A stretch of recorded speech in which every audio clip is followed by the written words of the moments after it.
Hi and welcome or welcome back to the Books Are Everywhere.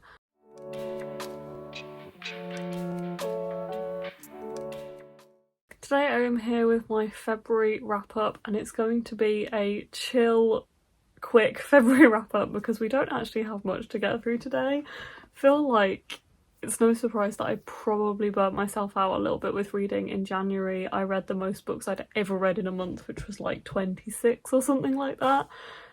So it's no surprise that I read less in February. I read 7 books in February, which is not like unheard of for me, but it is a very low month for me. I probably have read, not read that little in a few years now, maybe, I don't know. It's not unheard of, but yeah, 7 is not a big amount. But anyway, I'm not too mad about it because I got so ahead in January that I feel like having less in February is not too much of an issue or a surprise. I would like to read more again in March, but I think that's okay. I think I can beat 7, so we'll see how that goes. But I thought I would just give you a quick update on what I read in February, what I thought of the 7 books that I did manage to read, starting with the first book that I read is The True Love Experiment by Christina Lauren. I feel like a few of these you can get my full thoughts and feelings on different videos. So I had an Afterlight video that I did where I read a few backlist Afterlight titles, and one of them was The True Love Experiment by Christina Lauren, which is technically the second book in a series. I can't remember what the name of it is, bear with me. The DNA Duo, which the first one is, I really should know this, The Soulmate Equation, which I also have. I didn't realise that this was actually the second book, but I feel like it's okay because you can. They're standalone romances essentially, they're just kind of set in the same world, but I probably have kind of spoilt myself a little bit. I don't really mind because I don't really see romance as like spoilers, but anyway, this is following Fizzy and Connor. Fizzy is a romance author and she feels like she's lost her mojo, like she's not really writing romance at the moment. She's struggling to come up with ideas and to write, and she's also not dating. And Connor is a single dad and he works in the TV industry and he's trying to enlist somebody to be on this like dating show that he's got an idea from, and he meets Fizzy and tries to get Fizzy to be on this show. I really enjoyed this. I think I gave it 4 out of 5 stars. I feel like with romance, and I talk about this a lot more in the vlog, the Afterlight vlog, but with romance I do hardly ever rate them 5 stars because I feel like something has to really blow me away to rate it 5 stars, and it has to be really different to do something really special. So I probably rarely rate them 5 stars, but 4 is solid for me, and I genuinely did enjoy this quite a lot and it was quite a lot of fun. And there were some also really important discussions in here about romance reading and being a romance reader, and I thought that was really important, so I really enjoyed that. And I liked the chemistry between these two and the fact that he was a single dad. That had a lot of discussions in here too. So I found a lot of the aspects of this really interesting to read about and it felt quite unique. So yeah, 4 out of 5 stars for that one. The other Afterlight book, this is not in entirely the right order, but I feel like it makes sense to talk about this one next. The other Afterlight book I read, which was Forget Me Not by Julie Soto. I really loved this, honestly. This one is following, I can't remember their names. I listened to the audiobooks, I think, for both of these.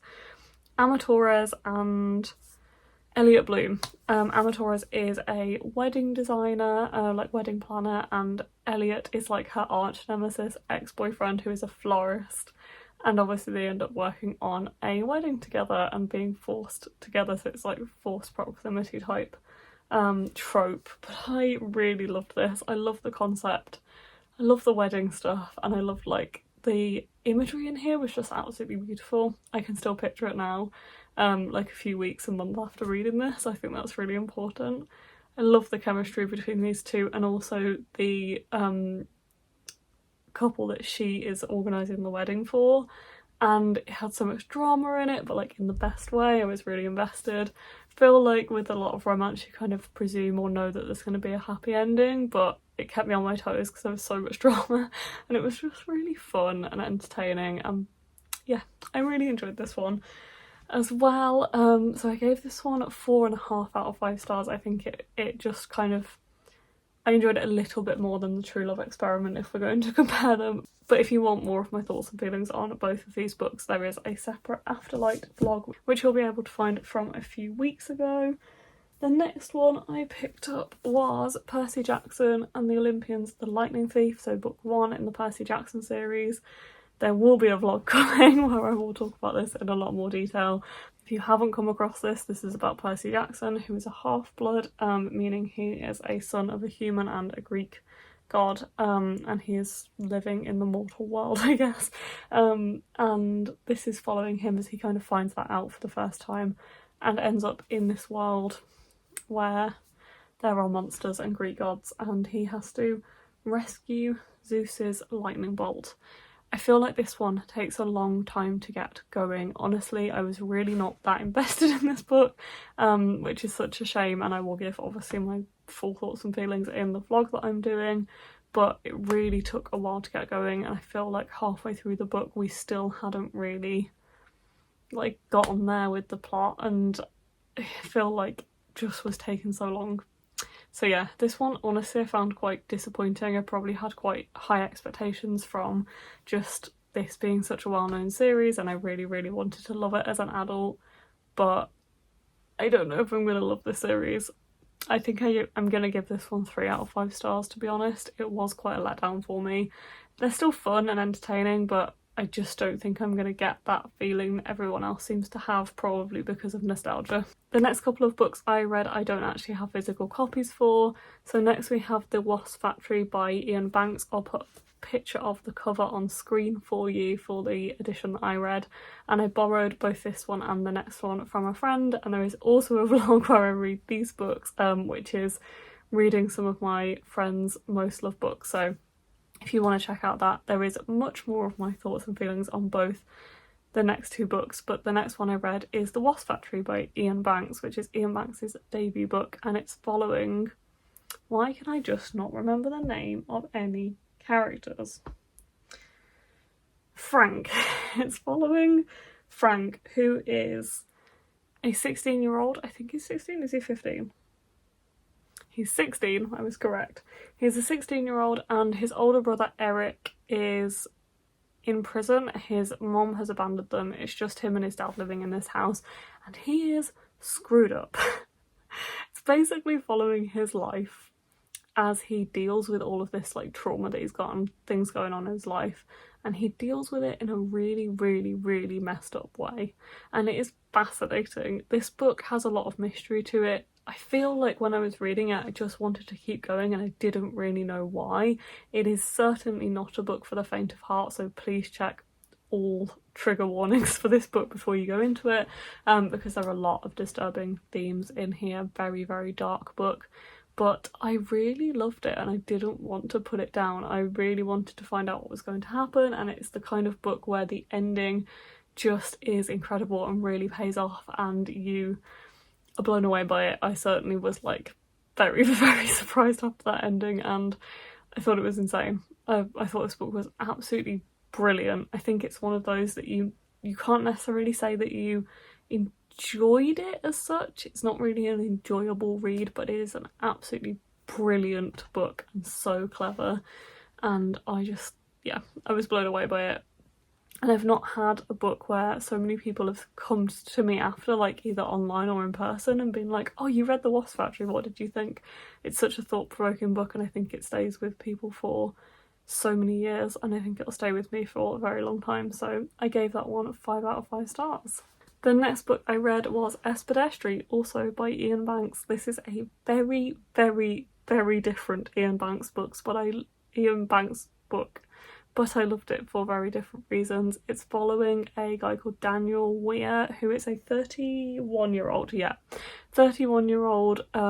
kind of rock star, or has been rock star.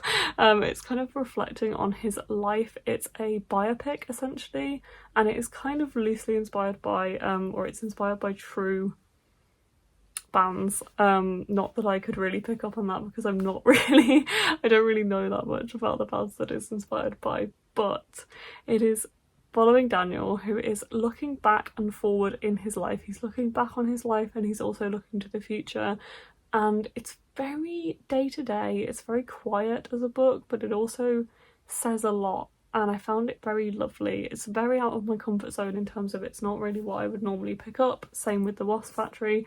As you can probably tell, this is another book featured in that same video. I read these both because my friend really loves them, and if you want more of my thoughts and feelings on this one too, that will also be covered in a lot more detail in that vlog.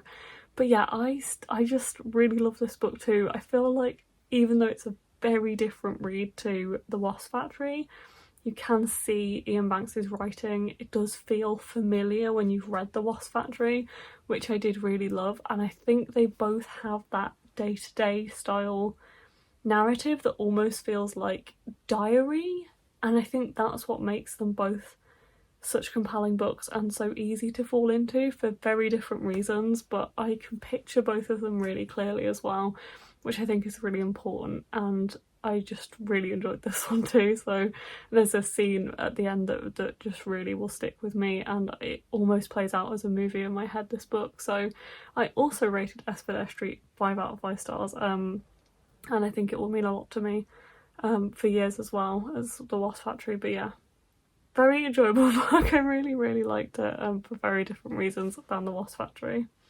The next book I read, I also don't have a copy of. I listened to the audiobook of this one for a book club, and that was The Cloisters by Katie Hayes, and I did enjoy this one. I think I rated it 3.5 stars in the end.